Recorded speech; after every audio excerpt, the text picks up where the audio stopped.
Hello guys, how are you all. Welcome to my channel Vidyankur education.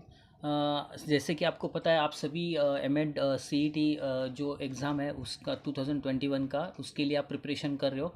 Hope आप सभी अच्छे से पढ़ाई कर रहे होंगे। लेकिन आपको आज मैं एक अलग जो एक्सपीरियंस देने वाला हूँ, वो है जो प्रीवियस कैंडिडेट का जो रिस्पॉन्स शीट है वो हमें मिला है, जो प्रीवियसली एग्ज़ाम दिया था। तो उसका जो एनालिसिस है, हम आज क्वेश्चंस का एनालिसिस हम करेंगे और देखेंगे कि कौन से टाइप का क्वेश्चंस आया है और what type of the questions they are asked, okay, topic wise.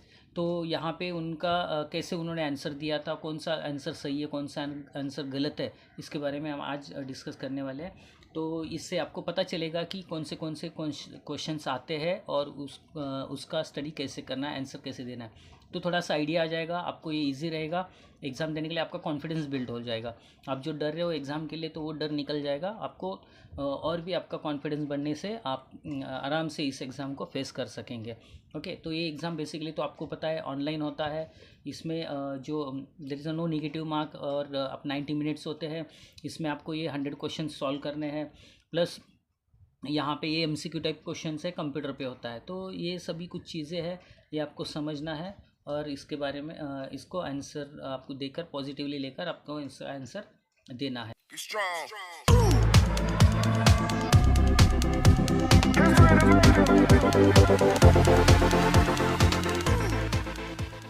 तो यहाँ पे आप देख सकते हो कि एक प्रीवियस कैंडिडेट, इनका नाम हमने हटा दिया, उसका नंबर हटा दिया। बट आप यहाँ पे उसका स्कोर देख सकते हो। तो स्कोर में आपको दिखाई दे रहा है कि यहाँ पे 33 उनका स्कोर है। बट वो छोड़ दीजिए, आप यहाँ पे क्वेश्चंस देखिए और क्वेश्चन उन्होंने क्या आंसर दिया था और करेक्ट आंसर इसका क्या है। तो ये एक्चुअल क्वेश्चंस ये सीईटी एग्ज़ाम में पूछे गए थे और इसी बेसिस पे ये क्वेश्चन जो रिस्पॉन्स शीट है हमें मिला है। तो that I am going to explain you. तो फर्स्ट आप अगर क्वेश्चन देखते हो तो उनको क्वेश्चन आया था, तो वो है फर्स्ट वन कि the research means, okay, the research mean यानी संशोधन क्या है।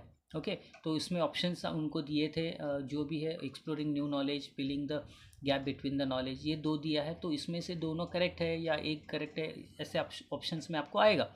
तो वो पढ़ना है। और इस कैंडिडेट ने आंसर दिया था यहाँ पे ओनली वन। ओके, तो वन ऐसे आंसर दिया था, लेकिन इसका करेक्ट आंसर क्या है, 1 और 2। तो ये दोनों भी आंसर इसके सही है, क्योंकि एक्सप्लोरिंग द नॉलेज और filling the gap between the knowledge, यही रिसर्च का काम होता है। तो दैट इज़ व्हाट, ये आपको इससे आपको समझ में आएगा कि कैसे क्वेश्चंस पूछे हैं। तो इसका आंसर, करेक्ट आंसर आपका 1 और 2 है। देन उसके बाद में सेकंड क्वेश्चन है, evaluation of the dash type of the questions in the limit is the limitations of computer। तो कंप्यूटर में evaluation of the type of dash type of questions, वो लिमिटेशन है कंप्यूटर में, को नहीं कर पाते। तो कौन से टाइप के क्वेश्चंस है, यूज़र ने यानी जो कैंडिडेट ने उसने आंसर दिया था मल्टीपल चॉइस, लेकिन इसका करेक्ट आंसर है ऐसे टाइप। क्योंकि आपको पता है कि कंप्यूटर पे ऑनलाइन पे जब भी हम एग्ज़ाम दे, अभी ये कोविड सिचुएशन में भी आपको पता है कि ऑनलाइन एग्ज़ाम बहुत सारे होते हैं। और इसमें ना ऐसे टाइप का क्वेश्चन हम लिखने में दिक्कत आती है, क्योंकि बहुत लोगों को टाइपिंग नहीं आती है कि इसका रीजनल लैंग्वेज में है या फिर कुछ और भी दिक्कत है, कैसे उसको टाइप करे, कहाँ पे ऐसे उसको लिखना है। तो बहुत सारे उसमें लिमिटेशंस आ जाते हैं टाइपिंग में। और उसको अगर पेपर पे लिखा है तो भी अपलोड करना, तो बहुत सारे दिक्कत आती है। इसीलिए यहाँ पे evolution of dash type of question is the limitation of computer. तो है, आप उसका करेक्ट आंसर है इसे टाइप। देन उसके बाद में नेक्स्ट क्वेश्चन है, the dash programme once initiated must be continued on a permanent basis. तो यहाँ पे अगर एक प्रोग्राम आप वंस आपने इनिशिएट कर लिया, तो आपको ये मस्ट भी कंटिन्यू करना है ऑन अ परमानेंट बेसिस, वो है जॉब इवैल्यूएशन। तो ये एक आंसर है, ये आपका मैनेजमेंट से रिलेटेड क्वेश्चन है। तो ये क्वेश्चंस आप देख सकते हो, उन्होंने पहले आंसर दिया था ट्रांसफ़र, लेकिन इसका करेक्ट आंसर है job evaluation. Then fourth question है, according to the secondary code. तो यहाँ पे आपको ये समझना है कि जो टॉपिक है, 5 टॉपिक्स, आपको वो पूरा थरली पढ़ना है। अभी यहाँ पे एक मैं आपको एक क्वेश्चन दिखा रहा हूँ, तो कैसे कैसे क्वेश्चंस आते हैं ये आपको समझाने के लिए मैं ये क्वेश्चन दिखा रहा हूँ कि कौन से टाइप के क्वेश्चंस आते हैं और किस टॉपिक पे आते हैं। आपको समझ में आ रहा होगा कि जो 5 टॉपिक्स है हमारे, जो 5 टॉपिक्स उन्होंने दिया है सिलेबस में, तो उससे रिलेटेड ही क्वेश्चंस आपको यहाँ पे आएगा। और जो डिफ़िकल्टी लेवल है वो इतना हाई नहीं होगा, मीडियम लेवल पे होगा या फिर लो लेवल पे। कुछ क्वेश्चंस हो सकते हैं डिफ़िकल्टी लेवल पे रहेंगे, ज़्यादा हाई डिफ़िकल्टी लेवल पे, लेकिन आप टेंशन मत लो, आप आराम से इस क्वेश्चन पेपर को सॉल्व कर सकते हो। और एक चीज़ याद रखना है, आपको कुछ क्वेश्चन का आंसर नहीं भी आता है तो भी उसका आंसर एंड में जाके आपको उसका आंसर टिक करके आना है, क्योंकि there is no negative marking. तो एक हम बोल सकते हैं कि तुक्का लगाना, तो वैसे आप कर सकते हो। देन नेक्स्ट क्वेश्चन है, देखो डैश 12, 15, 37, 19, 40, 30, ये एक सीरीज़ दिया है नंबर का, और उन्होंने पूछा है द मीडियन, ये रिसर्च का क्वेश्चन है, the median of the following series is dash. तो इसका मीडियन आपको निकालना है। तो यहाँ पे आपको पता होना चाहिए कि इसका फॉर्मूला क्या होता है, और इसका फॉर्मूला पता करके यानी आप अगर पता है तो देन यू कैन टोटल करो और उसका मीडियन फार्मूला यूज़ करो और उसका मीडियन निकाल सकते हो। तो यहाँ पे उन्होंने यूज़र ने आंसर दिया था 15, लेकिन करेक्ट आंसर इसका है 26। तो नेक्स्ट क्वेश्चन है यहाँ पे, scientific method includes the dash methods. तो इसका उन्होंने आंसर दिया था स्टूडेंट ने कि इंडक्टिव एंड कंस्ट्रक्टिव, बट इसका करेक्ट आंसर है इंडक्टिव एंड डिडक्टिव। तो ये एक साइंटिफिक मेथड है, ठीक है। तो नेक्स्ट क्वेश्चन है, multi sensory instruction is given through dash. तो यहाँ पे आप देख सकते हो कि मल्टी सेंसरी आप ये किससे कर सकते हो। बेस्ट आपको ऑप्शन है वो है कंप्यूटर मल्टीमीडिया प्रेजेंटेशन। जब आप कंप्यूटर पे ये डिफरेंट वीडियोज़ ये सब आप यूज़ करते हो, तभी इससे मल्टी सेंसरी यानी जैसे पिक्चर देखना, सुनना, और उसको जब चाहे आप रिवाइंड कर सकते हो, फॉरवर्ड कर सकते हो। तो ये जो मल्टीमीडिया जो गैजेट्स होते हैं ये क्या करते हैं, मल्टी सेंस को अफेक्ट करते हैं आपका तो यानी जब मैक्सिमम सेंसेस को वो क्या करता है, कैप्चर कर लेता है। इसलिए मल्टीमीडिया जो ये प्रेजेंटेशन होते हैं ये मल्टी सेंसरी इंस्ट्रक्शंस होते हैं। ओके, देन उसके बाद में the personality having dominance of dash. तो कल्प, तो ये कल्प dash element are mainly observe. तो यहाँ पे आपको कौन सा यानी एलिमेंट यहाँ पे इसमें ऑब्जर्व किया जाता है, ये फिलोसफी से रिलेटेड क्वेश्चन है। तो आप देख सकते हो आंसर दिया था एयर एंड वाटर, बट इसका सही आंसर है water and earth. Then next question है, इसमें से आपको कुछ क्वेश्चन रिपीट भी हो सकते हैं, थोड़ा सा आप ध्यान दो और समझ लो, और इसके ऊपर आप थोड़ा पढ़ाई करके आप अच्छे से आंसर दे सकते हो। तो परफॉर्मेंस टेस्ट कैन बी, ये रिसर्च का क्वेश्चन है, performance test can be use to measure the dash. तो यहाँ पे आप क्रिएटिविटी मेजर करने के लिए यूज़ कर सकते हैं। ये इवैल्यूएशन में भी क्वेश्चन आ सकता है और ये रिसर्च का भी क्वेश्चन है, तो यहाँ पे दोनों में भी ये क्वेश्चन आ सकता है, दोनों भी उससे रिलेटेड है। तो नेक्स्ट आपका क्वेश्चन है, suppose teacher wants to total the marks. Okay, teachers want to do the total marks, calculate the percentage and prepare a rank list of the students. So which program you have the teacher will use. तो यहाँ पे आप बोल सकते हो कि इसका correct answer है MS एक्सेल, क्योंकि एक्सेल में आपको पता है रोज एंड कॉलम्स होते हैं और उसको आप अरेंज कर सकते हो। उसमें उससे रिलेटेड जो भी कैलकुलेशंस है, टोटल करना हो या फिर और भी जो भी परफॉर्मेंस है, आप यहाँ पे एक्सेल में आराम से कर सकते हो with the help of computer. Then next question है आपका 11th वाला, तो dash method will be useful to conduct the research on exceptional individuals. तो कौन सा मेथड आप यूज़ कर सकते हो जो एक्सेप्शनल स्टूडेंट्स है उनके ऊपर अगर रिसर्च करना है, तो ये रिसर्च का क्वेश्चन है। तो यहाँ पे केस स्टडी है, क्योंकि केस स्टडी में एक पर्टिकुलर केस लेकर हम यहाँ पे केस स्टडी करते हैं, तो ये आपका केस स्टडी हो जाएगा। उसके बाद में यहाँ पे आप देख सकते हो नया क्वेश्चन है, आगे के क्वेश्चन है 1986। तो 1986 ये एक एजुकेशनल पॉलिसी था, आपको सबको पता है। तो dash is not included in the 10 core components of the national policy of education NEP। Okay, NP। तो 1986 के ये इसमें कौन सा ऐसा 10 कोर में इंक्लूड नहीं किया था, क्या चीज़। तो इसमें ऑप्शन है आप देखो, इन्होंने दिया था अलग से, लेकिन इसका करेक्ट आंसर है स्टूडेंट सेंट्रिक एजुकेशन। तो ये चीज़ इसमें इंक्लूड नहीं किया था। ओके, तो क्वेश्चंस आपको पढ़ना है अच्छे से, उन्होंने नहीं पूछा है या फिर हाँ पूछा है, यानी आंसर क्वेश्चन ठीक से समझकर उसको आंसर देना है। कभी कभी गलती से आप क्या करते हो, गई में या फिर हरी में आप दूसरा आंसर सेलेक्ट कर लेते हो, तो उस क्वेश्चन को पहले समझना है वो निगेटिव क्वेश्चन है या पॉजिटिव क्वेश्चन है। देन नेक्स्ट क्वेश्चन है summative evaluation is done dash. तो समेटिव इवैल्यूएशन क्या करता है, तो कब करते हैं हम। तो यहाँ पे हम उसका आपको पता है समेटिव और formative 2 types of the evaluation system है। तो ये इसमें हम समेटिव करते हैं कब, at the end of the year. तो नेक्स्ट है till right to education was passed in Lok Sabha the Indian citizen enjoy the fundamental rights. Okay, वो कितने यानी फंडामेंटल राइट्स एंजॉय कर सकते थे? पहले उन्होंने आंसर दिया था 7, बट इसका करेक्ट आंसर है 6। देन उसके बाद में most effective teaching can be done using dash. तो यहाँ पे इसका आंसर है मल्टीमीडिया प्रेजेंटेशन आप यहाँ पे देकर इफेक्टिव टीचिंग लर्निंग प्रोसेस कर सकते हो। अभी डैश जॉन डुई जो है उन्होंने establish the school in 1896 at dash. तो जॉन डुई का फर्स्ट स्कूल पूछा है कि उन्होंने ये स्कूल कब इस्टेब्लिश किया था और कहाँ पे किया था। ईयर तो दिया है, यहाँ पे आपको प्लेस पूछा है, तो वो है शिकागो। ओके, शिकागो में ये हुआ था, उन्होंने इस्टेब्लिश किया था। ओके, देन नेक्स्ट है in constructivism dash method of teaching is not use. तो पूछा है कि देखो कौन सा मेथड यूज़ नहीं करते, तो यहाँ पे आपको बताना है लेक्चर कम डेमोन्स्ट्रेशन, क्योंकि कंस्ट्रक्टिविज्म में होता क्या है, हम नॉलेज को कंस्ट्रक्ट करते हैं, तो यहाँ पे लेक्चर कम डेमोन्स्ट्रेशन नहीं होता है। यहाँ पे दूसरे और भी इंटरेक्टिव मेथड वाले जो मेथड्स होते हैं वो यूज़ किया जाता है। तो यहाँ पे इसका आंसर आपको देना है, नहीं पूछा है देखो, इसलिए मैंने आपको पहले ही बोला था कि क्या क्वेश्चन को समझ कर आपको आंसर देना है। देन नेक्स्ट क्वेश्चन है आपका dependent variable assume to measure the effect of dash variable. तो जो डिपेंडेंट वेरिएबल है ये क्या मेजर करता है, assume to measure the effect of what variable. तो यहाँ पे आपको आंसर उसका देना है इंडिपेंडेंट, क्योंकि रिसर्च में वेरिएबल्स को बहुत इंपॉर्टेंस है, आपको समझना है। देर आर द 3 एक्चुअली ज़्यादा टाइप्स के हैं, लेकिन 2 एटलीस्ट आप वेरिएबल याद रखो, इंडिपेंडेंट वेरिएबल और डिपेंडेंट वेरिएबल।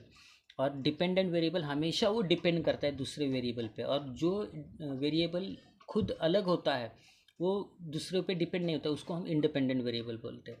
तो यहाँ पे अगर आप देख सकते हो हमारी जो टीचिंग मेथोडोलॉजी होती है या फिर हम कुछ ट्रीटमेंट दे रहे हैं, तो ये सभी हमारा इंडिपेंडेंट होता है। और जो स्कोर है, ये बच्चों का अचीवमेंट स्कोर है या फिर अचीवमेंट उनका जो मार्क्स है, तो परफॉर्मेंस है, ये सभी डिपेंड करता है उस टीचिंग मेथोडोलॉजी पे। इसलिए स्कोर अचीवमेंट, जो आपका अचीवमेंट है स्टूडेंट्स का, उसका स्कोर है वो डिपेंड करता है उसके टीचिंग लर्निंग मेथोडोलॉजी पे, वो कैसे पढ़ाई करता है या फिर उसको मेथड्स कौन से मेथड से हम पढ़ा रहे हैं। तो वो जो मेथड है वो इंडिपेंडेंट है और उसका स्कोर जो है वो डिपेंडेंट है। तो ऐसे आपको याद रखना है। देन नेक्स्ट है Q2 क्वार्टाइल 2। ओके, तो इज़ अ डैश। ओके, तो ये क्या होता है? तो क्वार्टाइल 2 ये ऑलवेज मीडियन होता है, जो सेंटर होता है उसका। Okay, total 4 quartiles are there. तो आप ही थोड़ा रिसर्च में आपको पढ़ना है, इसके रिगार्डिंग मैंने वीडियोस बनाए हैं, वो भी मैं आपको जल्दी पोस्ट करूँगा। लेकिन आज मैं ये क्वेश्चन पेपर मिला है, इसके लिए मैं आपको सोचा कि पहले ही आपसे डिस्कस कर ले, क्योंकि आपको पता चलेगा कि कौन से टाइप के क्वेश्चंस आ रहे हैं। Okay, in arousing national integration in the students mind dash plays an important role. तो कौन सा यहाँ पे चीज़ है जो नेशनल इंटीग्रेशन डेवलप करने में बच्चों में हेल्पफुल होता है? That is text book. ऐसे टोटल 100 क्वेश्चन है, क्योंकि 100 क्वेश्चन का ये क्वेश्चन बैंक है। आपको पता है 100 क्वेश्चन आपको अटेंड करने हैं।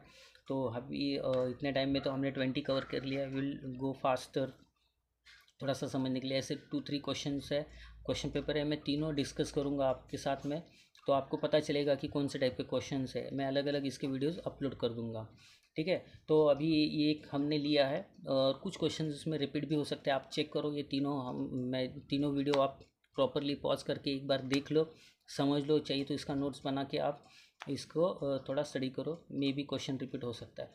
The related term for the crisis management क्या है? तो क्राइसिस मैनेजमेंट से रिलेटेड टर्म क्या है? तो उसमें आपको 4 ऑप्शन दिया, उसमें से रिलेटेड आपको सिलेक्ट करना है, वो है इमरजेंसी मैनेजमेंट। यहाँ पे करेक्ट आंसर है उसका। देन नेक्स्ट है educational evaluation is done with reference to dash. तो एजुकेशनल इवैल्यूएशन, इसका आंसर है आपका एजुकेशनल ऑब्जेक्टिव। क्योंकि हम कभी भी कोई भी चीज़ अगर इवैल्यूएशन करते हैं या फिर कोई भी चीज़ करते हैं, तो it should be related to objectives, AIIMS and objective. हम कोई भी काम करते हैं वो एम्स एंड ऑब्जेक्टिव से रिलेटेड होता है, या फिर वो एम्स एंड ऑब्जेक्टिव्स को अचीव करने के लिए हम वो काम करते हैं। ओके, तो एजुकेशन का जो एम्स एंड ऑब्जेक्टिव्स है उसको अचीव करने के लिए हम डिफरेंट मेथोडोलॉजी यूज़ करते हैं। ये करिकुलम दे रहे हैं बच्चों का, डिफरेंट पर्सनैलिटी जो है ओवरऑल डेवलपमेंट हम कर रहे हैं, तो ये एम्स एंड ऑब्जेक्टिव अचीव करने के लिए हम काम करते हैं। तो इसीलिए ये जो भी हम एक्टिविटीज़ होती है एजुकेशन में, ये सभी एम्स एंड ऑब्जेक्टिव्स से रिलेटेड होती है। तो ये चीज़ ऐसे आपको याद रखना है। थोड़ा सा डिफिकल्टी लेवल कम होता है, क्वेश्चन को समझो और आपका एक्सपीरियंस, जो आपके पास नॉलेज है, आपका एक्सपीरियंस जो है उसको मैच करो और थोड़ा सा लॉजिकली सोच कर आप यहाँ पे इसका आंसर दे सकते हो। Then supervision should primarily be dash.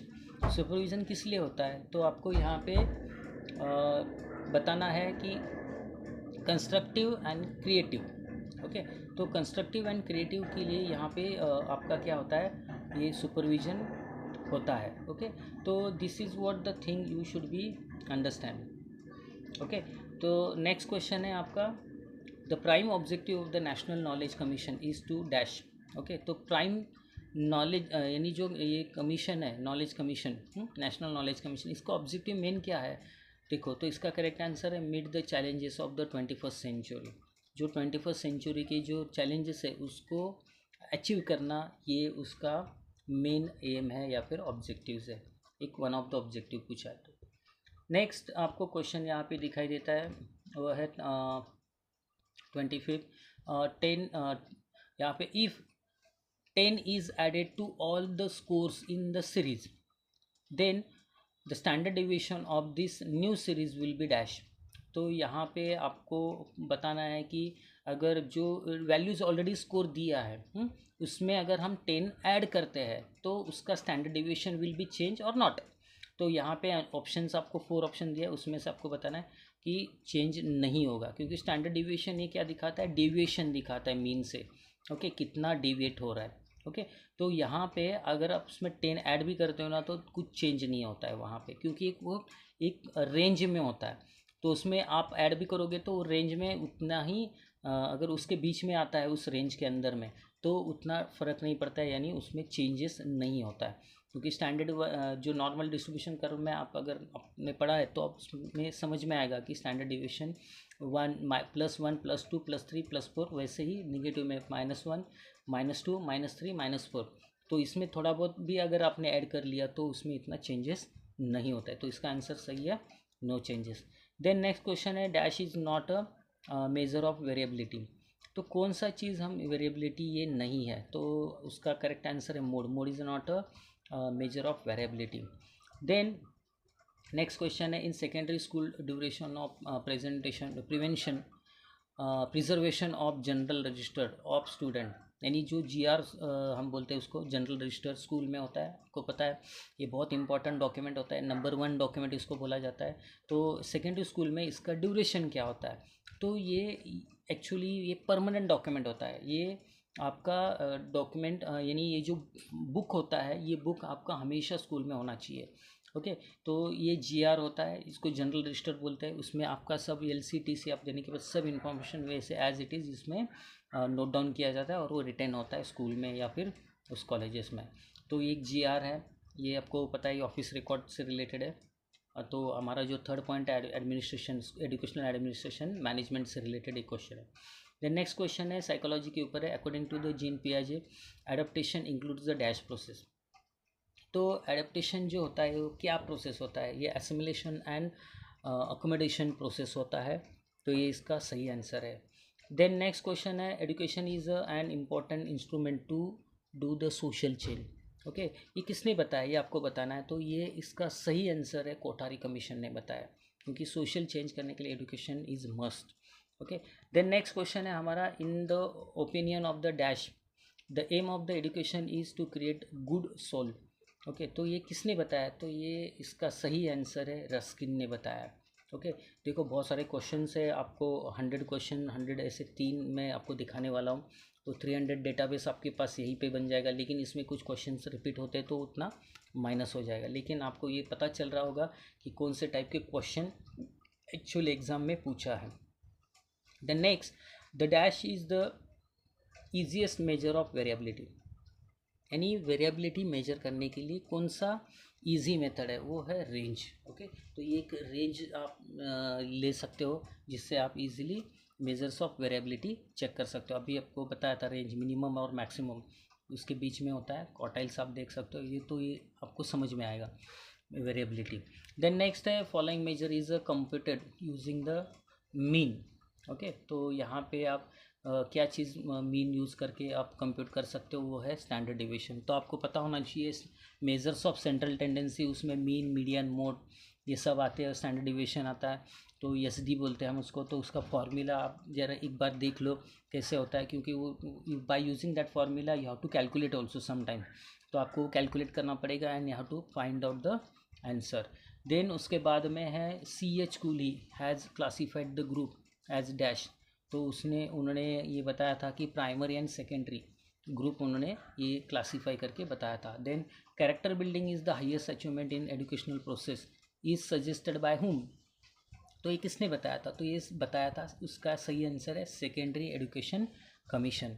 Then उसके बाद में the facility required by hearing, okay, hearing the impaired child is dash.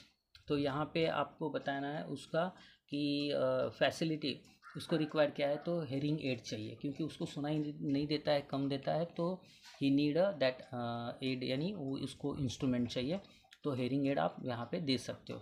Then next है यहाँ पे knowledge creation by the student himself और herself is emphasise in dash.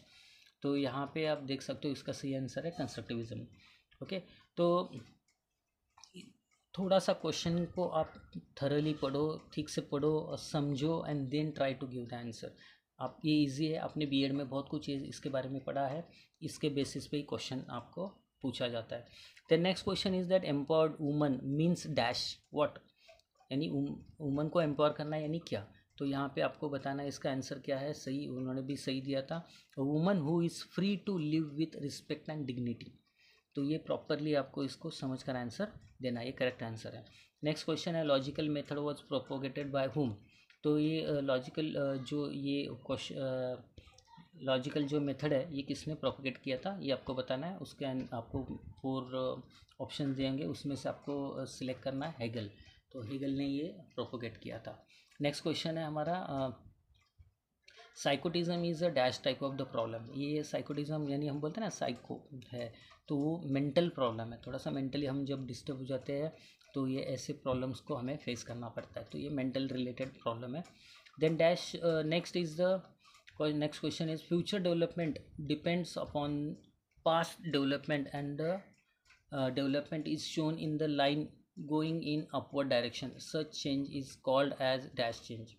तो ये अगर अपवर्ड डायरेक्शन में जा रहा है और उसमें ऐड होते जा रहा है तो 1 बाय 1, जैसे हम बोलते हैं ना प्रोपोर्शनली, या फिर यानी मैथमेटिकली जो होता है ना एल्गोरिदम में, तो 2 ज़ा 4, 4 ज़ा 8, ऐसे 8 to 16, 16 to 32। तो ये क्या होता है कि इसमें क्यूमुलेटिव ऐड होते जाता है। सो यहाँ पे इसका आंसर आपका क्यूमुलेटिव रहेगा। देन नेक्स्ट क्वेश्चन है the study of dash is done in the social psychology. तो कौन से टाइप का स्टडी यहाँ पे सोशल साइकोलॉजी में किया जाता है, वो है group dynamics. Okay, next question है हमारा where was the need of inclusive education propose at world level. कहाँ पे ये किया था, तो उसका आंसर है आपका जॉमेथिन। तो ये एक सिटी है जहाँ पे ये इसके बारे में इंक्लूसिव एजुकेशन के बारे में पहली बार प्रपोज किया था। तो नेक्स्ट है dash is the reduce that provide provide utility value to all other resources. तो ये कौन सा है, तो ये है आपका human is the resource that provide utility value to all other resources. तो इसका आंसर आपका सही ह्यूमन है। नेक्स्ट क्वेश्चन है हमारा dash states the expected relation between the variable in research is what. तो हाइपोथेसिस एक ऐसा चीज़ होता है जो क्या करते हैं हम पहले एक्सपेक्टेड हमारा स्टेटमेंट हम दे देते हैं वहाँ पे। ये रिसर्च का क्वेश्चन है। तो हाइपोथेसिस एक स्टेटमेंट होता है जो हम एक्सपेक्टेड रिलेशनशिप हम पहले डिक्लेयर कर देते हैं, इसमें देयर इज़ अ रिलेशनशिप और there is a no relationship, तो ये हाइपोथेसिस स्टेटमेंट होता है। नेक्स्ट है गार्डनर साइकोलॉजी से related the Gardner theory of multiple intelligence includes the dash type of intelligence. तो यहाँ पे कौन से टाइप के इंटेलिजेंस हम उन्होंने इंक्लूड किया है उसमें, तो है लिंग्विस्टिक। तो लिंग्विस्टिक टाइप ऑफ इंटेलिजेंस उन्होंने इंक्लूड किया, तो मल्टीपल इंटेलिजेंस टेस्ट होता है उनका, आप देख सकते हो नेट पे अवेलेबल है। देन नेक्स्ट है Gulamgiri. Okay, Gulamgiri is the famous book okay on injustice written by whom. तो ये किसने लिखा है, तो यहाँ पे ऑप्शंस रहेंगे, तो उसमें से करेक्ट आंसर आपका क्या है, महात्मा ज्योतिबा फुली।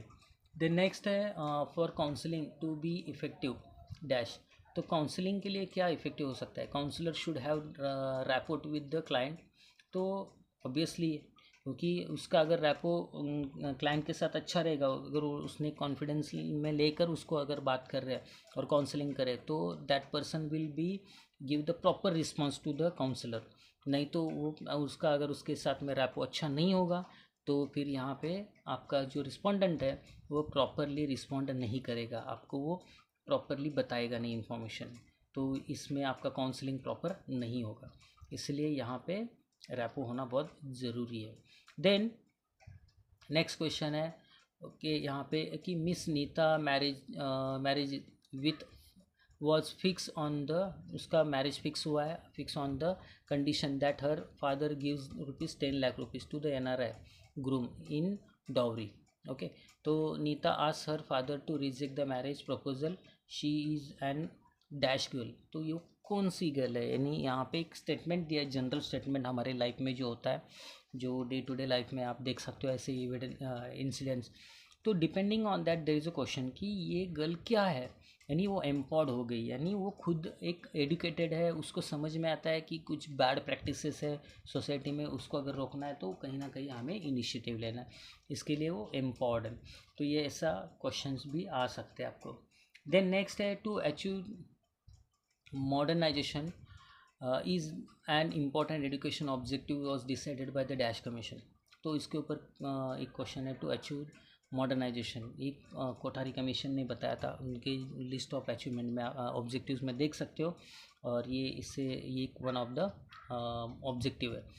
ओके, तो डिफरेंट कमीशंस आपको बताया गया है, उस कमीशंस के आपको ऑब्जेक्टिव्स, एम्स एंड ऑब्जेक्टिव्स आप पढ़ लो, उनके फंक्शंस पढ़ लो, एक कमीशन किसने एस्टेब्लिश, उसका जो प्रेसिडेंट कौन है, कौन से ईयर में हुआ था, उसका यानी कौन से यानी सिटी में इसका यानी मीटिंग हुआ था, ऐसे इसके ऊपर क्वेश्चंस आते हैं। ओके, नेक्स्ट 50th क्वेश्चन है students can discuss their learning problems online with their teacher through what.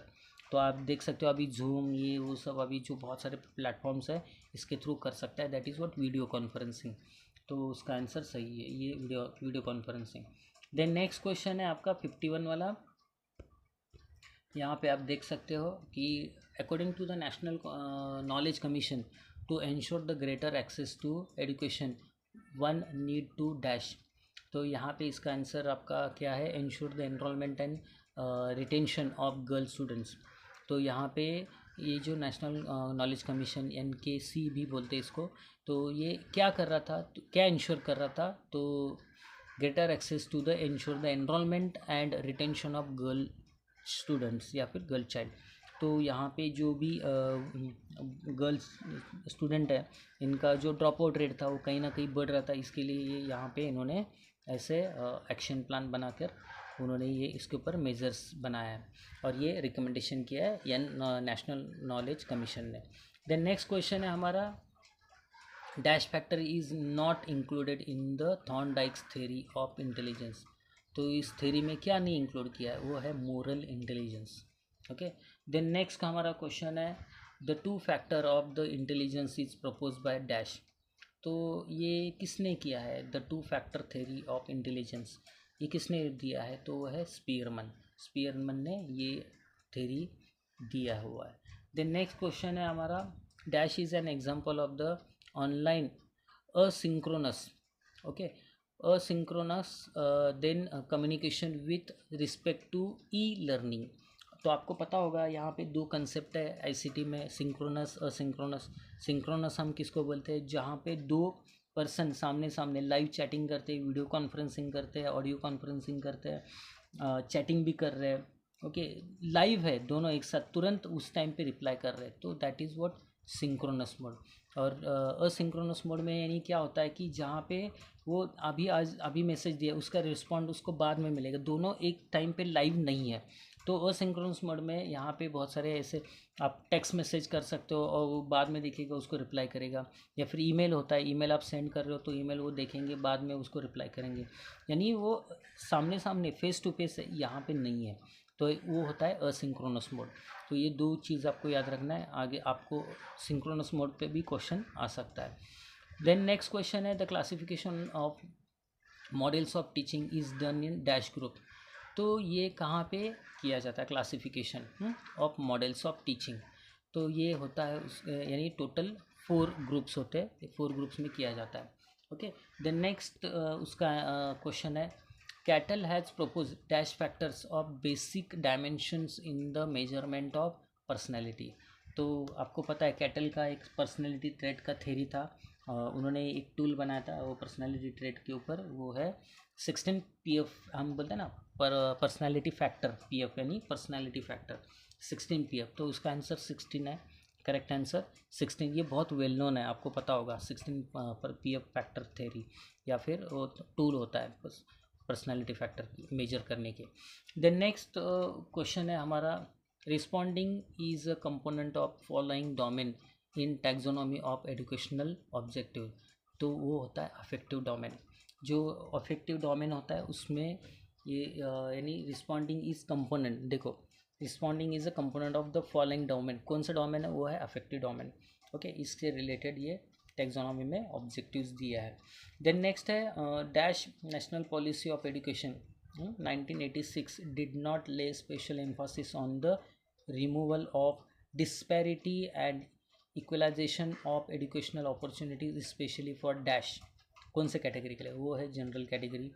तो जनरल कैटेगरी के लिए यहाँ पे NEP में यानी स्पेशल एम्फोसिस यानी दिया गया नहीं है कि removal of disparity okay and equalisation of educational opportunity specially for general category में। तो नेक्स्ट है उसका क्वेश्चन है हमारा dash is not characteristics of the educational research. तो एजुकेशनल रिसर्च का एक कैरेक्टरिस्टिक्स नहीं है रिलेटिविटी। ओके, तो यहाँ पे आप ये रिसर्च में से आप ये क्वेश्चन दे सकते हो। तो टाइप वहाँ पे कैरेक्टरिस्टिक्स में आप जब पढ़ोगे तो ये आपका रिलेटिविटी वहाँ पे दिखाई देगा। देन नेक्स्ट है in social psychology sociometry is a tool to study what. तो यहाँ पे सोशियोमेट्री एक बहुत अच्छा टेक्निक है टू मेजर या फिर हम असेस करने के लिए, टू स्टडी करने के लिए ग्रुप डायनामिक्स। तो ग्रुप डायनामिक्स को हमें समझना है तो सोशियोमेट्रिक टेक्निक बहुत अच्छा है। ओके, ये साइकोलॉजी में या फिर आप टीचिंग लर्निंग टीचिंग में ये टेक्निक्स आप पढ़ सकते हो और अपने BEd में पढ़ा भी होगा। तो सोशियोमेट्रिक टेक्निक होता है जो खुद को एक्सप्रेस करने के लिए देना है, और यहाँ से आप समझ सकते हो कि उसका क्या ग्रुप का नेचर है या फिर उसका इंटेंशन क्या है। तो वही ग्रुप डायनामिक्स समझने के लिए ये बहुत अच्छा टेक्निक है। नेक्स्ट है Kothari commission propose dash concept. तो कोठारी कमीशन ने कौन सा कंसेप्ट प्रपोज किया है, वो है स्कूल कम्युनिटी प्लान। तो ये स्कूल कम्युनिटी प्लान एक उन्होंने प्रपोज किया था, ये कंसेप्ट नया। देन नेक्स्ट क्वेश्चन है हमारा following is not a part of affective domain of educational objective. तो कौन सा है, वो है लिमिटेशंस।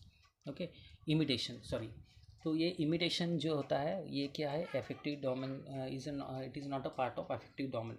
ओके, इमिटेशन यानी बच्चे दैट सबसे पहले बच्चे लैंग्वेज लर्न करते हैं, और वो कैसे लर्न करते तो इमिटेशन करके ही करते हैं। सबसे उनका फर्स्ट बेसिक लैंग्वेज लर्निंग होता है ओके घर में, और वो इमिटेशन से होता है। और बच्चे बहुत सारी चीज़ें हमें फॉलो करके ही करते हैं इमिटेशन। तो इमिटेशन है। देन नेक्स्ट क्वेश्चन है no truth is permanent, it changes with experience and it's dynamic. This is a epistemology of dash. तो ये किसने बताया है, कौन से आइडोलिज्म। यहाँ पे बहुत सारे इज़म्स है, बहुत सारे दैट स्कूल ऑफ यहाँ पे स्कूल ऑफ फिलोसफीज़ है। तो उसमें किसने ये बताया, ये किसका एपिस्टेमोलॉजी है। तो ये उसका आंसर है, आपका करेक्ट आंसर वो है प्रैग्मेटिज्म। तो आपको पता है आइडियलिज्म, रियलिज्म, ओके, प्रैग्मेटिज्म, ऐसे बहुत सारे इज़म्स है। उसके ऊपर भी मैंने एक PPT मेरा वीडियोज़ आने वाला है, वो मैं आपको जल्दी ही शेयर करूँगा। उससे आपको भी पता चलेगा कि कौन से इज़म में क्या कैरेक्टरिस्टिक्स है।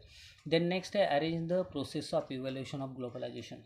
तो यहाँ पे आपको यानी जो प्रोसेस ऑफ ग्लोबलाइजेशन है आपको अरेंज करना है। LPG उसको हम बोलते हैं लिबरलाइजेशन, प्राइवेटाइजेशन एंड ग्लोबलाइजेशन। आप याद रखो, ये बहुत सिंपल है। LPG जो LPG गैस सिलेंडर होता है वैसे आप बोल सकते हो ये LPG। ओके, तो यहाँ पे ये सीक्वेंस याद रखने के लिए वो गैस का थोड़ा सा आप ऐसे कोरिलेट करके याद रख सकते हो। LPG liberalisation, privatisation and globalisation उसका फुल फॉर्म है। ओके, देन नेक्स्ट है the main ethics pertaining to the counselling is dash. तो यहाँ पे काउंसलिंग में कौन सा चीज़ है, मेंटेनिंग द कॉन्फिडेंशियलिटी। देखो ये बहुत इंपॉर्टेंट होता है जब आप कोई किसी से काउंसलिंग कर रहे हो या फिर रिसर्च कर रहे हो, तो उसके पास से डेटा कलेक्ट कर रहे हो, तो that time you have to be keep the that data confidential. और ये नहीं तो क्या होगा, ये आगे जाके प्रॉब्लम हो सकता है। तो maintaining confidential of the clients, okay, clients problem. Okay, तो जो भी उसके प्रॉब्लम्स है वो हमें क्या करना है, कॉन्फिडेंशियल रखना है, वो आपके और उसके बीच में ही रहेगा। देन नेक्स्ट है मल्टीपल चॉइस क्वेश्चन। ओके, तो ये कौन सा टाइप का क्वेश्चन है, ये हम आप याद रखो हमेशा, ये ऑब्जेक्टिव टाइप ऑफ क्वेश्चन है। There are the two type of the question are there, one is objective, another is subjective. तो एमसीक्यू हमेशा ये ऑब्जेक्टिव में से ही आता है, और भी बहुत सारे उसमें टाइप है, ट्रू एंड फॉल्स है, फिलिंग द ब्लैंक्स है, ऐसे बहुत सारे ऑब्जेक्टिव टाइप ऑफ क्वेश्चन होते हैं। और सब्जेक्टिव टाइप में जहाँ पे लिखना होता है, इससे रिलेटेड एक क्वेश्चन भी हमने देखा था ऊपर में कि कंप्यूटर में हम कंप्यूटर पे ऑनलाइन जो इवैल्यूएशन करते तो उसमें सब्जेक्टिव में बहुत दिक्कत आती है करने में, लेकिन ऑब्जेक्टिव करने में बहुत इजी है। और जो आपका अभी एग्ज़ाम होगा वो भी ऑब्जेक्टिव होगा एमसीक्यू बेस पे। नेक्स्ट क्वेश्चन है हमारा, in Pavlov's theory classical condition the bond exist between what. तो यहाँ पे क्वेश्चन दिया है, देन उसका आंसर है आपका स्टिमुलस एंड रिस्पॉन्सेस। तो आपको पता है वो मंकी का एक एक्सपेरिमेंट था, उसमें उन्होंने ये किया था और उन्होंने एक थ्योरी बताया था, स्टिमुलस वेरिएशन से रिलेटेड है, स्टिमुलस एंड रिस्पॉन्स। तो उसको थोड़ा सा आपको स्टिमुलेट करना है और वो रिस्पॉन्स देता है। तो ये ऐसे एक इसके रिलेशनशिप पे एक थ्योरी उन्होंने बताया था, ये साइकोलॉजी में आपने पढ़ा होगा। देन नेक्स्ट क्वेश्चन है हमारा, which school advocated the world is machine. तो किसने ये बताया था वर्ल्ड एक मशीन है, वो है नेचुरलिज्म। आपको मैंने ऑलरेडी बताया कि इससे रिलेटेड मैं कोई एक वीडियो लेकर आने वाला हूँ, आपको जल्दी पोस्ट करूँगा, उसके ऊपर काम चालू है। ठीक है, नेक्स्ट है हमें ये यूजीसी टर्म आपको डिफाइन करना है, क्या फुल फॉर्म है, या फिर इससे ये किससे रिलेटेड है। अभी यूजीसी का तो आपको पता है, यूनिवर्सिटी ग्रैंड कमीशन। ओके, 1953 के आसपास में इसका कॉन्स्टिट्यूशन हुआ था इंडिया में। और ये मेजर इसका मेन ऑब्जेक्टिव क्या है, फंड प्रोवाइड करना। तो इससे रिलेटेड कोई भी क्वेश्चन आ सकता है। तो ये क्या करती है, ये ग्रैंड कमीशन है, ओके, यूनिवर्सिटी ग्रैंड कमीशन। तो ये फंड प्रोवाइड करती है हायर एजुकेशन में, बहुत सारी जो यूनिवर्सिटीज़ होती है तो उनको फ़ंड प्रोवाइड करती है, और ये फ़ंड प्रोवाइड करके वो हायर एजुकेशन को अच्छे से यानी इम्प्लीमेंट करने के लिए उनको हेल्प करती है। तो बहुत सारे इसमें फ़ंड प्रोवाइड जो डोनेशन होती है ये यूजीसी देता है सेमिनार ऑर्गेनाइज करने के लिए, फैकल्टी डेवलपमेंट एफडीपी होता है ना, फैकल्टी डेवलपमेंट प्रोग्राम, तो उसके लिए फ़ंड प्रोवाइड करती है। और भी बहुत सारे एक्टिविटीज़ के लिए फ़ंड प्रोवाइड करती है। इसमें 12F एंड 2F ऐसे दो कंसेप्ट है, 12F और एक है, तो 2F एंड 12F ऐसा कुछ है। तो ये दोनों भी एक परमिशन है, अगर ये परमिशन मिला है कोई भी कॉलेजेस को या फिर यूनिवर्सिटी को, तो इसके अंडर में यूजीसी उसको फंड प्रोवाइड करता है बहुत डिफरेंट एक्टिविटीज़ के लिए। सेमिनार ऑर्गेनाइज करना है, फैकल्टी डेवलपमेंट ऑर्गेनाइज करना है, स्टूडेंट डेवलपमेंट करना है, तो उसके लिए फ़ंड प्रोवाइड करती है। देन नेक्स्ट क्वेश्चन है हमारा, mean is the most reliable measure of dash. Mean क्या है, मीन हमेशा सेंट्रल टेंडेंसी मेजर करता है। अभी जस्ट नाउ आई सेड कि मेजर्स ऑफ सेंट्रल टेंडेंसी आपको पता करनी है, वो मीन मीडियन मोड है। और ये इससे आपको यानी कोई भी डेटा है जो है उसका मोस्ट रिलायबल मेजरमेंट आप कर सकते हो। ओके, देन नेक्स्ट क्वेश्चन है हमारा, democratic administration is based on what. तो democratic administration is based on what, तो यहाँ पे उसका सही आंसर है म्यूचुअल शेयरिंग। ओके, तो म्यूचुअल शेयरिंग यानी डेमोक्रेटिक। तो आप अगर एडमिनिस्ट्रेशन करते हो, it is a part of administration and management. जो हेड होते हैं, मैनेजर होते हैं, एडमिनिस्ट्रेटर होते हैं, तो उनका एटीट्यूड, उनका पर्सनैलिटी कैसा चाहिए, should be a rational personality होनी चाहिए, वो रैशनल डिसीजन लेने चाहिए, सबके हित में लेना चाहिए। ऐसा नहीं है कोई मेरा नज़दीक वाला स्टूडेंट है या फिर फैकल्टी है तो उनको अलग ट्रीटमेंट और दूसरों के लिए अलग ट्रीटमेंट, ऐसा नहीं होना चाहिए। तो यहाँ पे mutual sharing is the best option for them, कि इसके बेसिस पे यहाँ पे डेमोक्रेटिक एडमिनिस्ट्रेशन हो सकता है। देन नेक्स्ट है इवैल्यूएशन इज़ व्हाट। तो इवैल्यूएशन एक क्या होता है, असेसमेंट एंड वैल्यू जजमेंट होता है। जो जितना बच्चों ने पढ़ा है, कितना उनको उन्होंने ग्रास्प किया है, वो चीज़ों को समझने के लिए यहाँ पे हमें इवैल्यूएशन करना बहुत ज़रूरी है। और एक जो हमारा एजुकेशन है उसका एक ऑब्जेक्टिव भी फुलफिल करता है। नेक्स्ट क्वेश्चन है हमारा 73 वाला, dash process has become easy due to the computer assisted management, कैम्प। ओके, कंप्यूटर असिस्टेड मैनेजमेंट, तो स्टूडेंट का एडमिनिस्ट्रेशन हो या फिर उनसे रिलेटेड इंफॉर्मेशन है, जो भी है वो सभी इंफॉर्मेशन से रिलेटेड स्टोर करना, उसको रिट्रीव करना, उसका एनालिसिस करना, उसका यूज़ करना, ये सभी कंप्यूटर के साथ में बहुत इजी बन गया है। इसीलिए यहाँ पे admission related process, evaluation related process, या फिर उनका एग्ज़ाम फॉर्म भरना, ऐसे बहुत सारे एक्टिविटीज़ है जो ये कैम्प से, कंप्यूटर असिस्टेड मैनेजमेंट से यहाँ पे ये इजी बन गया है। तो ये बैक ऑफिस में, यानी जो हम ऑफिस में काम करते हैं, इसको वही हम कंप्यूटर असिस्टेंट मैनेजमेंट बोलते हैं। और जो हम टीचिंग लर्निंग करते हैं, अभी ये जो टीचिंग आज के दिन में आपको पता है बहुत सारे बीएड कॉलेजेस में प्रैक्टिस टीचिंग तो ऑनलाइन ही हो रहा है, तो ये होता है कंप्यूटर असिस्टेड लर्निंग। ओके, तो वो कैल बोलते हैं हम उसको। तो कंप्यूटर असिस्टेड लर्निंग होता है, या फिर CAI बोलते हैं हम, कंप्यूटर असिस्टेड इंस्ट्रक्शन। ओके, तो ये आपको पता होगा, ये कंसेप्ट सभी ये ICT से रिलेटेड है, ये थोड़ा सा आपको रिकॉल करना है। देन नेक्स्ट क्वेश्चन है हमारा, equivalent group are used in dash research. आपके रिसर्च करते समय 2 ग्रुप इक्विवेलेंट होने चाहिए, ये हमेशा एक्सपेरिमेंटल रिसर्च में होता है, याद रखिए। ओके, जब हम एक्सपेरिमेंटल रिसर्च करते हैं उसमें हमें प्री टेस्ट पोस्ट टेस्ट देना है, तो उसमें हम रिसर्च डिज़ाइन बोलते हैं उसको, जो अभिकल्प होता है रिसर्च डिज़ाइन। तो इस रिसर्च डिज़ाइन में आपको ये पता चलेगा कि 2 ग्रुप होते हैं, हम 2 ग्रुप करते हैं, एक एक्सपेरिमेंटल ग्रुप होता है, एक कंट्रोल ग्रुप होता है, और ये दोनों ग्रुप हम क्या करते हैं, इक्विवेलेंट करते हैं। ओके, इक्विवेलेंट करके यानी समान ग्रुप के ऊपर हम ट्रीटमेंट देते हैं, और इसीलिए ये एक्सपेरिमेंटल में ही आता है। नेक्स्ट क्वेश्चन है हमारा, in the syntax of the dash model positive and negative examples are given. तो किस में होता है, वो होता है कंसेप्ट अटेनमेंट मॉडल में। ओके, कैम्प थ्योरी बोलते हैं हम इसको। तो यहाँ पे इसका आंसर आपको ये कंसेप्ट अटेनमेंट मॉडल का इसका आंसर सही है। देन नेक्स्ट है, story completion is an example of which of the following evaluation technique. तो स्टोरी कंप्लीशन ये किस चीज़ का है, वो प्रोजेक्टिव टेक्निक है।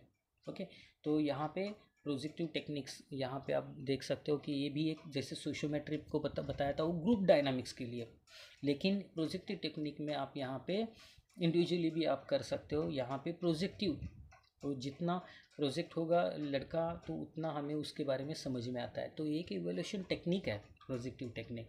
वो ग्रुप डायनामिक्स के लिए वहाँ पे आपने देखा था सोशियोमेट्री टेक्निक है। देन नेक्स्ट क्वेश्चन है यहाँ पे, question is the dash use for the data collection. तो क्वेश्चनर ये रिसर्च से रिलेटेड है। तो क्वेश्चनर हमेशा आपको पता है डेटा कलेक्शन करने के लिए हम एक टूल की तरह यूज़ करते हैं। तो there are various kinds of tools are there. Questionnaire हम प्रिपेयर करते हैं, कभी स्टैंडर्डाइज होता है। There are various kinds of tool, interview tool है, ऑब्जर्वेशन है, या एक ऑब्जर्वेशन एक टेक्निक है, लेकिन इंटरव्यूज़ है, उसके डायरीज़ है, या फिर उसका पर्सनल डायरीज़ है, उसे उसका पर्सनल रिकॉर्ड है, उससे रिलेटेड रिकॉर्ड्स है। ओके, तो different kinds of tools we have. वहाँ पे आपको क्वेश्चनर मिलेगा, ओपिनियर मिलेगा, या फिर चेकलिस्ट मिलेगा, ऐसे बहुत सारे टूल्स हैं जिससे हम डेटा कलेक्ट करते हैं डिफरेंट टेक्निक्स यूज़ करके। ओके, तो यहाँ पे आप बोल सकते हो कि this is one of the tool. Okay, next है हमारा question, for the promotion and propagation of the Sanskrit language, the university established at dash in Maharashtra. वो आप जब ये बीएड का एग्ज़ाम फॉर्म भरते हो तभी आपने देखा होगा कि वहाँ पे पूछते हैं कि आपको कवि कुलगुरु कालिदास यूनिवर्सिटी में एडमिशन लेना है क्या, यानी वो संस्कृत यूनिवर्सिटी, और वो है नागपुर में, और नागपुर में ही ये रामटेक आता है। तो ये नागपुर में यूनिवर्सिटी है, तो इसका आंसर सही से आंसर है और रामटेक। अगर इसकी जगह पे नागपुर पूछा तो भी आपको उसका आंसर सही से नागपुर देना है। ठीक है, ये याद रखिए। Then action research does not involve in dash. तो एक्शन रिसर्च सर्वे में नहीं होता है। एक्शन रिसर्च प्योरली आपका एक्सपेरिमेंटल बेस ही होता है, क्योंकि एक्शन रिसर्च में ही बोला ही यही है, एक्शन रिसर्च। एक कोई भी प्रॉब्लम है उसके ऊपर आप इमीडिएट एक्शन लेके इमीडिएट प्रॉब्लम आपको सॉल्व करना है, that is what action research. तो ये सर्वे यहाँ पे इन्वॉल्व नहीं होता है, यानी ये सर्वे मेथड नहीं है, तो ये प्योरली एक्सपेरिमेंटल मेथड है। हाँ, थोड़ा बहुत आपको डेटा कलेक्शन करते समय थोड़ा आप सर्वे कर सकते हो, सर्वे के थ्रू डेटा कलेक्ट कर सकते हो, और उसके ऊपर एक्सपेरिमेंटल बेसिस से आप रिसर्च करना है। तो एक्शन रिसर्च बोला तो आपको एक्सपेरिमेंटल मेथड ही याद रखना। नेक्स्ट क्वेश्चन है हमारा, dash is the proponent of social constructivism. तो यहाँ पे ये किसने बताया था, ये स्टेटमेंट है वागोस्की का, तो Vygotsky is the answer, is the correct one. Then next है हमारा which one of the following is not the recommendation of Kothari commission. तो ये कोठारी कमीशन का क्या है, रिकमेंडेशन नहीं है, वो है ऑपरेशन ब्लैक बोर्ड। इसको हम OBB भी बोलते थे, जो ऑपरेशन ब्लैक बोर्ड, ये SSA का ये एक्चुअली रिकमेंडेशन है। SSA में आप देख सकते हो, सर्व शिक्षा अभियान में ऑपरेशन ब्लैक बोर्ड, ऐसे बहुत सारे चीज़ें जो है वो अलग अलग स्कीम से रिलेटेड है, तो उसके रिलेटेड भी यहाँ पे आपको क्वेश्चन किया जा सकता है। देन नेक्स्ट यहाँ पे आप देख सकते हो कि scientifically proven knowledge is true knowledge is the epistemology of which philosophy.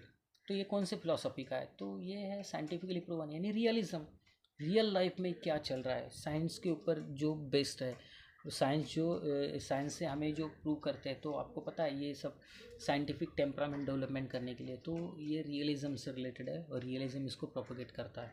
Okay, then next है unit plan includes dash. Unit plan में क्या होता है हमारा, हम जब यूनिट प्लान करते हैं तो उसमें हम लिखते हैं लर्निंग एक्सपीरियंस क्या है, तो इस बच्चे की, तो लर्निंग एक्सपीरियंस यानी हमें इस लेसन में क्या देना है उसके बारे में हम लिखते हैं, तो यूनिट प्लान में ये चीज़ आता है। Then email stands for what, तो ईमेल का फुल फॉर्म है इलेक्ट्रॉनिक मेल, सिंपल है, ये ICT से रिलेटेड है।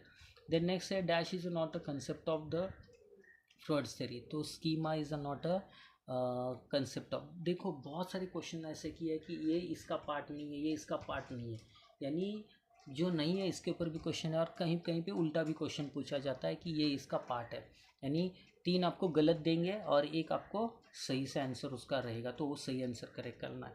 लेकिन ऐसे क्वेश्चन में नॉट में आपको क्या है, 3 आपको यानी सही आंसर देंगे और 1 गलत आंसर रहेगा, वो गलत आंसर आपको यहाँ पे वो आपका सही आंसर होगा। ये चीज़ आप थोड़ा सा अलर्ट रह के आंसर दो, इसलिए मैं हमेशा बोलता हूँ कि रीड द क्वेश्चन प्रॉपरली। अगर क्वेश्चन समझ में नहीं आता है तो बहुत मुश्किल हो जाएगी आपके लिए। देन नेक्स्ट क्वेश्चन है हमारा in order to sustain the Marathi medium schools. Okay, तो यहाँ पे हमें क्या करना चाहिए, तो we have to improve the quality of teaching in Marathi medium schools. Improve करोगे तो क्वालिटी, आप ज़्यादा आउटपुट दोगे, अच्छा परफॉर्मेंस मिल रहा है, स्टूडेंट का पर्सनैलिटी डेवलप हो रहा है, तो you may be find the parents will again move towards the Marathi medium schools. तो नहीं तो फिर ये अभी सभी इंग्लिश मीडियम स्कूल की तरफ जा रहे हैं। देन नेक्स्ट URL, आपको पता है ये कंप्यूटर से related URL uniform resource locator, तो ये एक उसका फुल फॉर्म है, ये आप दे सकते हो, ये भी बहुत ईजी क्वेश्चन है। देन नेक्स्ट है dash is the detail description of the propose research work. तो क्या होता है, हम कभी भी कोई भी चीज़ करने से पहले प्लानिंग करते हैं, तो ये आपका प्रपोजल ही प्लानिंग होता है कि आप क्या करने वाले हो, तो सामने वाले को हमें बताना है, सामने वाले यानी यूनिवर्सिटी में आपको बताना है, या फिर आप कहीं कहीं से आप कर रहे हो, अभी आप M.Ed कर रहे हो तो आपको भी रिसर्च करना है, डिजर्टेशन, उसके लिए प्रपोजल बनाना है। तो ये प्रपोजल आपका क्या होता है, लोगों को, सामने वाले को आप प्लानिंग देते हो कि हम कैसे करने वाले हैं और क्या क्या करने वाले, फिर आपका टाइटल, उसके बेसिस पे आपको परमिशन मिलता है, टाइटल अप्रूवल होता है, then you can start to do the actual research. तो यहाँ पे रिसर्च प्रपोजल ये इसका सही आंसर है। और रिपोर्ट क्या होता है, रिसर्च, जब आपका रिसर्च कंप्लीट होगा फिर उसका हम मिनट राइटिंग करते हैं ना, वैसे हम इसका रिपोर्ट राइटिंग करते हैं। तो आपको भी M.Ed में ये रिपोर्ट राइटिंग करना है एंड में जाके, सब रिसर्च होने के बाद में, और वो आपको सबमिट करना होता है यूनिवर्सिटी में, फिर उसके ऊपर आपका वाइवा होगा और आपको डिग्री अलॉट करते हैं। तो यहाँ पे जो रिपोर्ट और प्रपोजल हमेशा शुरू में होता है, रिपोर्ट बाद में होता है। प्रपोजल हमेशा फ्यूचर टेंस, इससे रिलेटेड और मैं आपको बताता हूँ, proposal is always writing in future tense में, फ्यूचर टेंस में हम ऐसा करने वाले, वैसा करने वाले, रिसर्चर ऐसा करेगा, वैसा करेगा। और रिपोर्ट में क्या करते हैं कि वहाँ पे रिसर्चर ने ऐसा किया था, वॉज में यानी पास्ट टेंस में लिखते हैं हम, research was done, researcher was done this and that, तो ऐसे यहाँ पे हम क्या करते हैं, वो पास्ट टेंस में लिखता है। देन नेक्स्ट क्वेश्चन है हमारा, अगेन सीक्वेंस दिया है आपको, ये नंबर सीरीज़ दिया है, और यहाँ पे आपको पता है ये नंबर सीरीज़ उसके ऑर्डर्स होते हैं, nominal, ordinal, ratio and order में, या फिर see there are 4 types of the scales are there. ये भी इसके ऊपर में नोट्स जो है, बहुत सारे नोट्स है इसके ऊपर, और भी MCQs है आपको प्रैक्टिस के लिए, आपको देखने के लिए। ये मैं इसका डिटेल जो लिंक है, वो लिंक मैं आप डिस्क्रिप्शन बॉक्स में डाल रहा हूँ, आप वहाँ से ये चीज़ें आप डाउनलोड करो, उसमें ये सब कुछ डिटेल में आपको मिल जाएगा। ओके, तो नेक्स्ट हमारा क्वेश्चन है जो है वो राइट टू एजुकेशन से रिलेटेड है। तो आपको पता होगा कि राइट टू एजुकेशन ये एक अभी 2009 में उसको परमिशन मिला है, या फिर ये इम्प्लीमेंट बाद में हुआ 10 में, लेकिन पहले इसका 2009 में इसका परमिशन मिला था, यानी इम्प्लीमेंट करने के लिए। तो यू नो दैट यहाँ पे एक चीज़ आपको याद रखना है कि this right to education is more related to the student को बहुत यानी सपोर्ट करता है ये। यानी यहाँ पे हाई कोर्ट ने, यानी हाई कोर्ट और सुप्रीम कोर्ट ने गवर्नमेंट को फटकारा था कि जो फ्री एंड कंपलसरी एजुकेशन है अभी तक प्रॉपरली इम्प्लीमेंट नहीं हो रहा है, तो तभी जाके गवर्नमेंट ने राइट टू एजुकेशन बनाया और उसके अंडर में इसको यानी स्ट्रांगली इम्प्लीमेंट कर लिया 2000 के बाद में से। ओके, तो उसके ऊपर क्वेश्चन बहुत सारे हो सकते हैं, और यहाँ पे आप देख सकते हो कि क्वेश्चन किया है, right to education act was implemented in the states from dash. तो यहाँ पे उन्होंने आंसर दिया था 2009, बट एक्चुअली इम्प्लीमेंट हुआ था 2010 में। देखो यहाँ पे इसका आंसर भी रहेगा 2010। 9 में उसको परमिशन मिला, लेकिन 10 में ये इम्प्लीमेंट हो गया। देन उसका नेक्स्ट क्वेश्चन है, आप according to the dash thought of the school. देखो अलग अलग थॉट्स है, ओके, फिलोसफी का क्वेश्चन है ये। Okay, moral values and duty consciousness self sacrifice have no meaning. ये किसने बताया? तो ये नेचुरलिस्ट ने बनाया। देखो यहाँ पे जो ये स्कूल्स है, आइडियलिज्म, डिफरेंट स्कूल्स है, तो उसके जो इज़म्स है, या फिर हम बोल सकते हैं कि ये डिफरेंट फिलोसफी स्कूल्स है। तो यहाँ पे हर एक पे क्वेश्चन आया है, आइडियलिज्म, प्रैग्मेटिज्म, अभी तक तो हमने देखा, अभी नेचुरलिज्म पे आ गया, रियलिज्म पे आ गया है। ओके, सो यहाँ पे आपको इसके बारे में प्रॉपर स्टडी करना, ये भी मैंने आपको बोला है मेरे एक वीडियो में आ जाएगा, वो वीडियो मैं अभी थोड़े दिन में डाल देता हूँ, तो आपको ये समझ में आ जाएगा। और ये जो मैंने अभी आपको पूछा था ना कि डेटा के बारे में, 4 टाइप्स ऑफ डेटा, वो अब बताता हूँ, याद आ गया। Nominal data, ordinal data, interval data और रेशो डेटा। तो ये चीज़ आपको यहाँ पे थोड़ा सा याद रखना है, जो अभी क्वेश्चन आया था ना प्रीवियस पेज पे। नेक्स्ट क्वेश्चन हमारा है यहाँ पे, dash is the institution of national importance declared by the parliament in entry 63 of the union list. तो वो उसका है अलीगढ़ मुस्लिम यूनिवर्सिटी ने ये बताया था। तो इसका आंसर आपको ये याद रखना है अगर ये क्वेश्चन आया तो। इसके बारे में रिलेटेड और भी क्वेश्चन है, वो आपको डिस्क्रिप्शन बॉक्स में मैंने लिंक दिया, वहाँ से डाउनलोड कर लो आप, और वहाँ से उसमें प्रैक्टिस कर लो। देन नेक्स्ट है, school headmaster has sent a meeting notice to the teachers by email. देखो ठीक से सुनो। Then where should be the staff members look for the new email message. तो उनको कहाँ पे देखना है ये ईमेल? अगर उन्होंने भेजा है तो ये मेल ओपन करना है। देखो बहुत सारे टीचर को आता भी नहीं है मेल ओपन करना, ये सब। तो इसके लिए ये सब यानी टेक्नोलॉजी इंटीग्रेटेड होना बहुत ज़रूरी है। तो जो टेक्नो से भी है वही आज के दिन में बहुत अच्छे से परफॉर्म कर सकता है, नहीं तो नहीं होगा। तो यहाँ पे आपको पता है, इसमें हम कोई भी मेल, नया मेल आता है तो हम चेक करते हैं इनबॉक्स में जाकर। अगर हमें मेल भेजना है तो हम कंपोज में जाकर मेल कंपोज करते हैं और भेजते हैं। ईमेल से रिलेटेड और भी क्वेश्चंस आ सकते हैं। तो उसके बाद में जो ऐड के बाद में जो होता है वो सर्वर होता है, कौन सर्विस आपको प्रोवाइड दे रहा है ईमेल का। जैसे अभी मोस्टली तो जीमेल दे रहा है, रेडिट मेल है, याहू है, बहुत सारे हैं। ओके, तो जीमेल का तो बहुत सारा है। उसके बाद में पहले जो ईमेल एड्रेस होता है वो सभी स्मॉल लेटर्स में होता है, उसमें डॉट हम यूज़ करते हैं, अंडरस्कोर यूज़ करते हैं, डैश यूज़ नहीं करते हैं। ओके, कुछ चीज़ें वो याद रखना है, सभी स्मॉल लेटर्स में ही होता है। और मोस्टली तो आप देख सकते हो ये कंटिन्यूस होता है, बीच में स्पेस नहीं होता है। तो ये सभी चीज़ें आपको ईमेल से रिलेटेड याद रखना है। देन नेक्स्ट क्वेश्चन हमारा है, ये है dash examination is most useful in assessing the student skills in a particular subject. तो कौन से इससे हम पर्टिकुलर सब्जेक्ट में स्किल या हम देख सकते, चेक कर सकते हैं, वो है प्रैक्टिकल। प्रैक्टिकल के थ्रू आप उनका जो भी डिफरेंट स्किल्स उन्होंने अडोप्ट किया है वो आप चेक कर सकते हो। देन नेक्स्ट है, dash is not expected from the students in constructivism. तो कंस्ट्रक्टिविज्म में बुक रिलेटेड, और भी पहले एक क्वेश्चन पढ़ा था हमने कि जो यानी बुक से रिलेटेड टेक्स्ट बुक लेकर पढ़ाना, लेक्चर मेथड करना, ये सभी कंस्ट्रक्टिविज्म में अलाउड नहीं है, या फिर ये होता ही नहीं है। कंस्ट्रक्टिविज्म एक यूनिक क्रिएटिव टेक्निक है जिसमें हम नॉलेज को यानी कंस्ट्रक्ट करते हैं। Okay, so this is what you can see here. Then next हमारा क्वेश्चन है 97th वाला, अभी लास्ट 3 है। तो coordinating, simulating and directing the growth of the teacher of a teacher is a purpose of dash. तो इसका answer है inspection.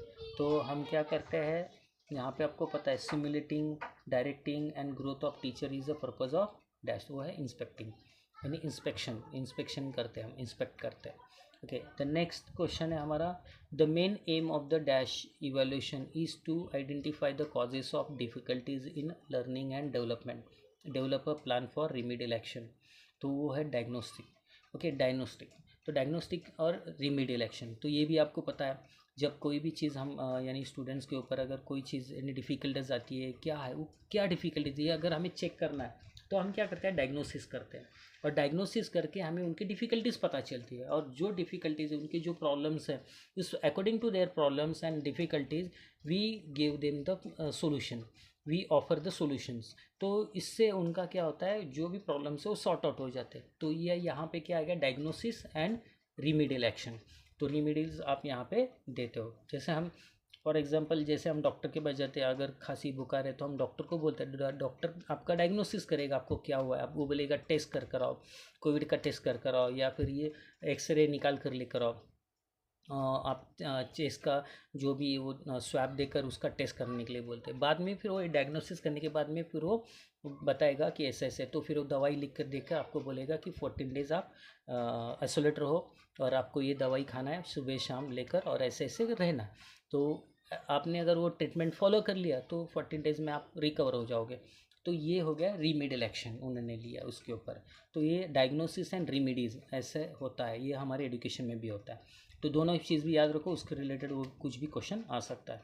Then Rabindranath Tagore establish the dash institute at Surul for the rural development. तो आपको पता है ये तो बीड के पहले भी आपको ये क्वेश्चन आया होगा सीईटी में, वो है शांति निकेतन।